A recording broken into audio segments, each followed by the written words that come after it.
play with the process. There are times and spaces before, during, and after doing a thing which are a joy in themselves. The small things matter. I'm continuing to celebrate play by talking about what I love about play.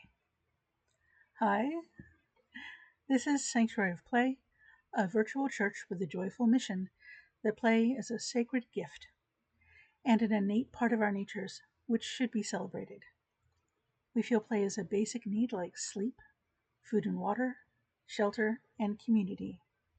Like those practices, play is good for us, has a purpose, and can be expressed in many ways.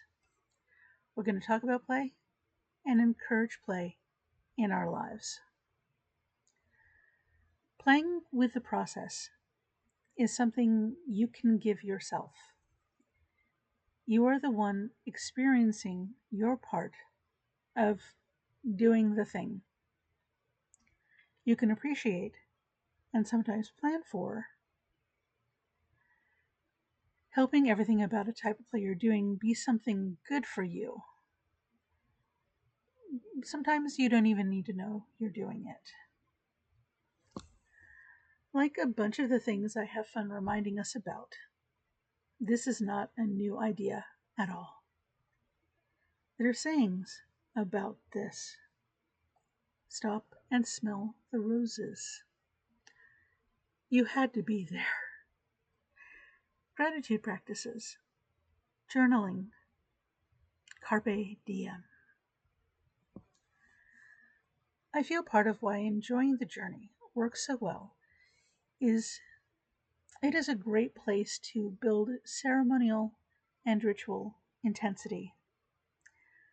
I feel we, as people, like and maybe need the comforts of ceremony, anticipating something, planning it, getting ready for it, the moments as it's happening, capturing mementos and reminders as it's happening and afterwards, and revisiting what happened, and other parts of the doing of the thing are more and more opportunities to play with the process, give yourself more enjoyment, and come away with a lot more than simply doing the thing.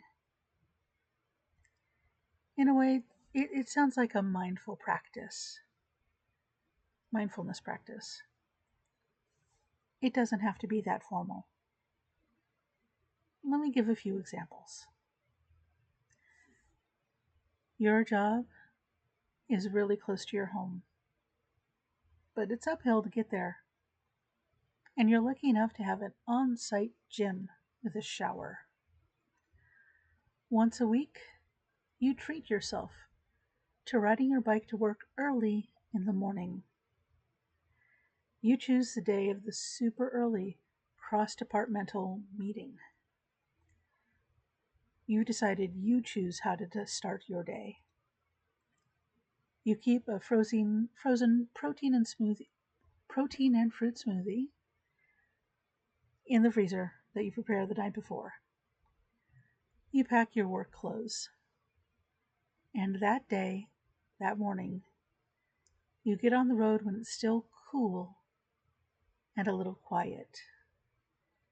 You can hear your breathing. The texture of the road comes up to your grip on the handlebars. By the time you're at work, your heart is pumping and your muscles are warmed up and loose. You stash your bike at your desk. You hop into the gym shower, do all the body stuff, then dress for work.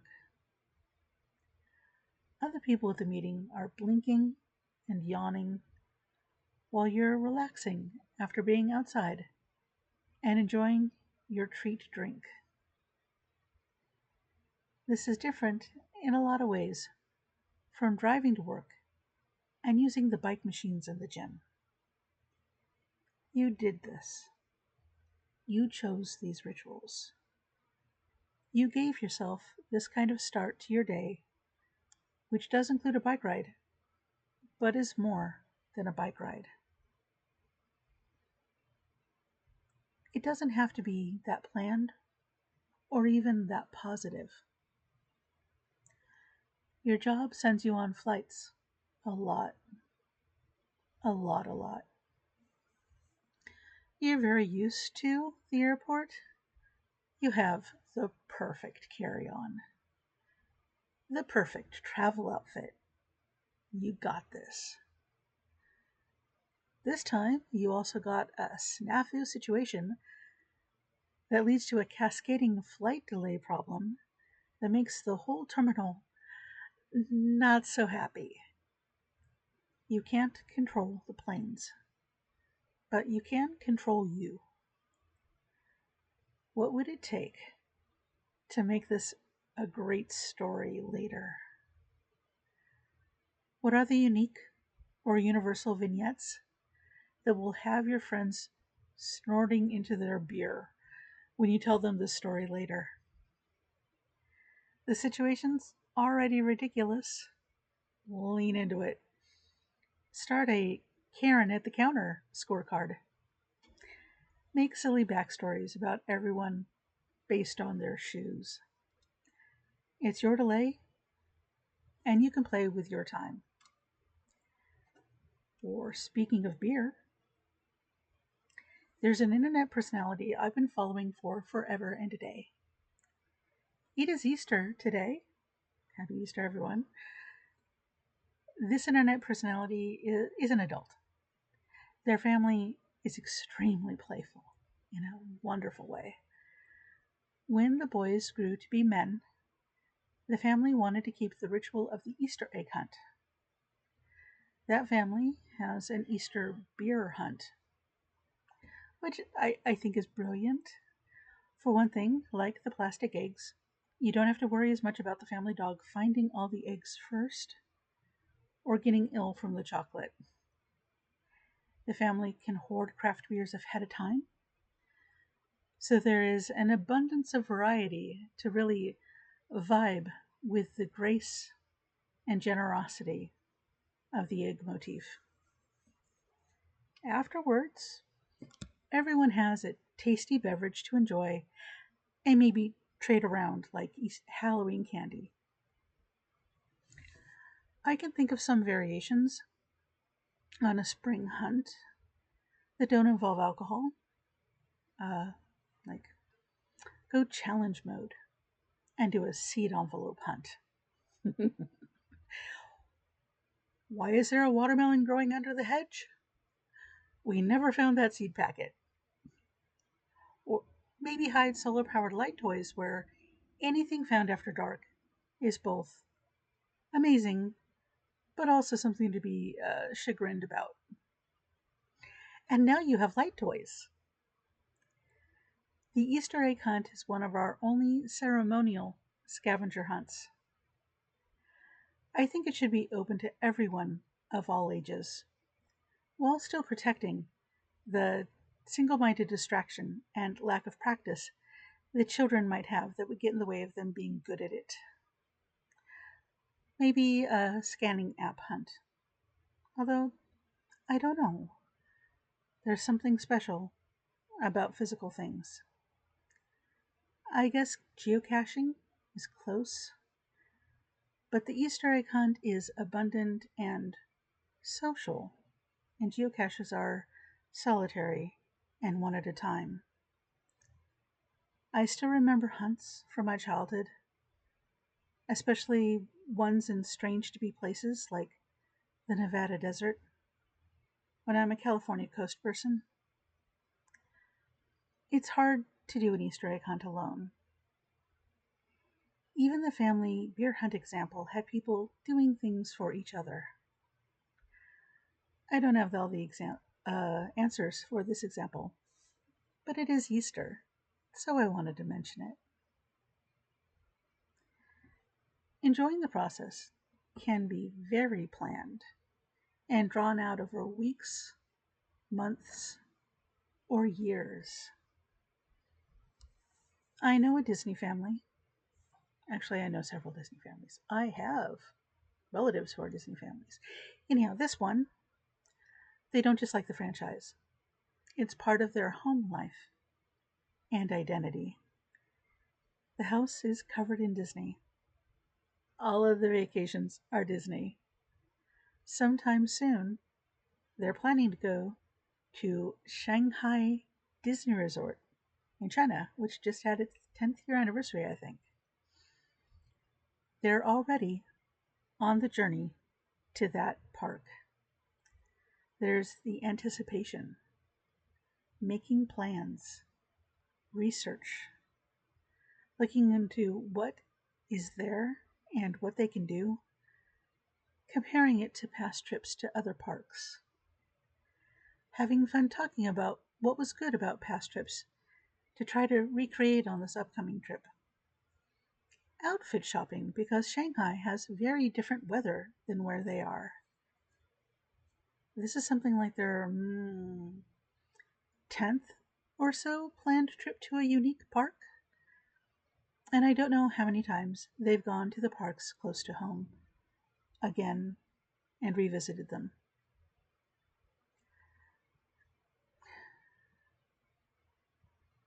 Do they make sure to stop and get a pineapple treat first thing?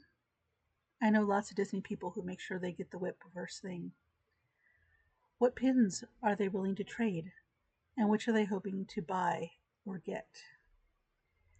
Is there a particular type of character event that's their thing as a couple?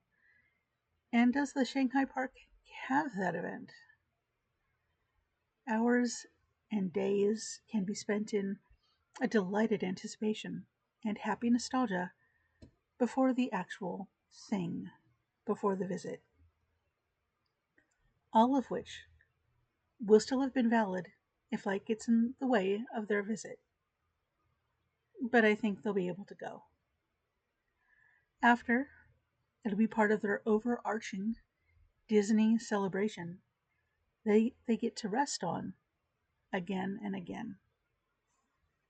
The visit itself may only be a few days, but the process has so much more time to enjoy what is going on.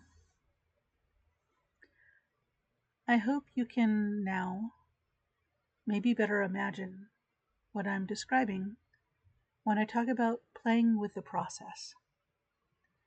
It's an opportunity for you to leaven play into every day in a persistent way that doesn't take a big event. Trying to make big events happen can sometimes be difficult, expensive in time, energy, money, and favors, etc. Playing the process is more sustainable and gets you more practice at being better at savoring things when the big event do happen. Going thrifting for silly outfits with friends can help you know yourself and what makes you happy when you need to get ready for something big, like a wedding or a graduation. Being in a book club at home with friends that includes reading snippets out loud can be a very low-key and low-pressure stepstone to being more okay delivering a presentation or being on stage. Keeping garden herbs alive on the windowsill helps you understand botanical gardens so you can appreciate them with more sophistication when you visit them, or have a better experience when eating fine dining. The hundreds of times I've curled up with my sweetheart to watch the TikToks they've curated for me so they can watch me react, each one and in collection, are more of a joy than some of our best big public displays. And we've been in stage productions together. And that practice has bonus joys of them gleefully stashing a TikTok for me and us having private jokes about them afterwards. Pineapple. I'm sure half of the TikTok universe now knows exactly who I watch.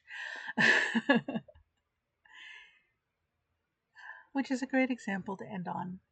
Small, but true. Their anticipation, our ritualistic practice of watching these together, the moment of enjoying the video, and us having in jokes to play with are exactly what I'm trying to describe. There are times and spaces before, during, and after doing a thing which are a joy in themselves. Small things matter. Thank you for joining me today. Have a great week, and I'll see you next Sunday.